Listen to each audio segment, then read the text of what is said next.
Macédoine, une victoire en demi-teinte pour le changement de nom du pays. Et oui, pour éviter la confusion avec la province de Grèce également appelée Macédoine, les Macédoniens étaient appelés aux urnes pour valider le nouveau nom, Macédoine du Nord. Et il a été validé malgré un faible engouement et une participation de seulement 36%. Ouais, comme quoi la Macédoine, que ce soit au nord ou au sud, ça reste des navets, des carottes et des petits pois. C'est dégueulasse et ça donne pas envie de se lever le dimanche matin. Le groupe Casino ouvre un marché sans caisse à Paris. Et décidément, ce pauvre Manuel Valls, il part vraiment au mauvais moment. Puis il annonce son départ et hop, il y a un poste de ministre de l'Intérieur qui se libère et un supermarché gratuit qui ouvre à Paris. Bisous Manu.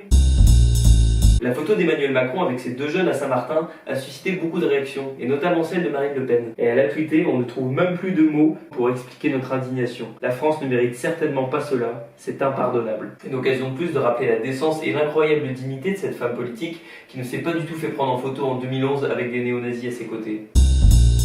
Politique, Christian Estrosi a déclaré ne pas être candidat au poste de ministre de l'Intérieur, laissé vacant par Gérard Collomb. Et selon la jurisprudence, je ne suis candidat à rien de François de Rugy, il est candidat naturellement. Politique, l'ex-porte-parole de l'Élysée, Bruno Roger-Petit, est désormais conseiller mémoire d'Emmanuel Macron. Ouais, dans le détail, l'ancien journaliste s'occupera notamment de la réflexion sur les grands anniversaires à venir. Et Bruno Roger-Petit, il doit pas savoir sur quel pied danser. Être heureux que Macron se donne autant de mal à inventer des postes pour le recaser, ou être triste de constater l'incroyable inutilité des postes qu'on lui confie. Eh Bruno, trier le courrier à l'Élysée, ça te va? Ouais, c'est ok. Sport, les finales 2020 des Coupes d'Europe de rugby auront lieu à Marseille au stade Vélodrome. Superbe nouvelle pour le sport français. Et on remercie l'OM et plus particulièrement Kostas Mitroglou d'avoir rendu ça possible. En effet, c'est en voyant l'attaquant olympien tirer des pénalités par-dessus le but pendant tout un match que les dirigeants du rugby européen ont eu cette idée. Oh Mitroglou, ah je t'embrasse, allez bise.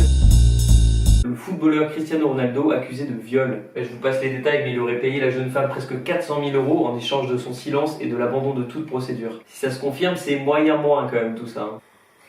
Non mais Cristiano, ton boulot c'est de violer des défenses de football, pas des femmes. Merde, ben oui, mais je confonds tout le temps.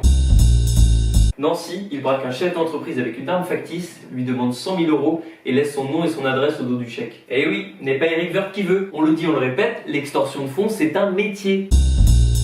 J.K. Rowling, l'auteur de Harry Potter, a confirmé une théorie de fan sur le personnage d'Hermione. En gros, elle a ajouté un passage au tome 4 dans lequel Hermione explique à un autre personnage la prononciation de son nom. Hermione et pas Hermione. Et on attend avec impatience le prochain livre d'Éric Zemmour pour qu'il nous explique que l'on prononce mal le nom Absatou. Ouais, il faut dire Corinne en fait. Ah carrément, aucun rapport. Eh ouais, yes.